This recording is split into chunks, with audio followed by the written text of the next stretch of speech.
আপনারা জানেন কি জানি না, 50 টাকা করে গ্যাসে কেন্দ্র সরকার বাড়িয়েছে।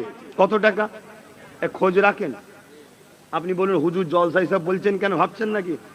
শোনেন, সমাজনীতিটা ওর নামও ইসলাম। কত গরিব মানুষ আছে 50 টাকা বাড়ালে পাবে কোথায়?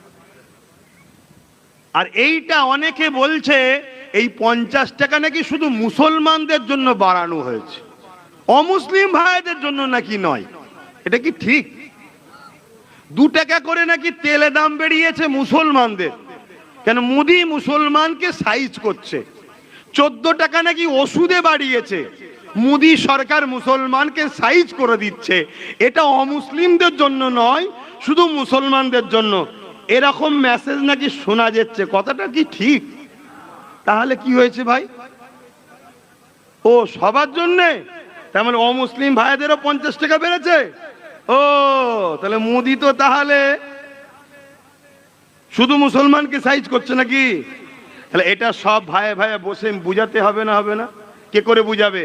যে যার নিচু তলায় বন্ধুত্ব করো, যে যার নিচু তলায় বন্ধুত্ব করো। গ্রামের প্রতিবেশী তোমরা ভাই ভাই বুঝাও যে ভাই রে আমাদের উপরে কিসের এত রাগ, গালিগালাজ দিচ্ছে, তুই বল, তুই তো আমার প্রতিবেশী, বল এই যে 50 টাকা বাড়ালো, এই যে ওষুধে 14 টাকা ট্যাক্স বাড়ালো, এই যে 2 টাকা করে বাড়ালো তেলে, এই যে সমাজে চারিদিকে আজকে বিজনেস কারবার সব বন্ধ হয়ে যাচ্ছে অশান্তি হওয়ার জন্য, রোড অবরোধ হচ্ছে, বল ক্ষতি কি দেশের হচ্ছে না? অতএব দেশ ধ্বংস হয়েছে। এভাবে বুঝানো দরকার আছে না নাই? এভাবে সবাই বুঝে সর্বধর্মের মানুষ একসাথে নামতে হবে, তবে তুমি সাকসেসফুল হবে।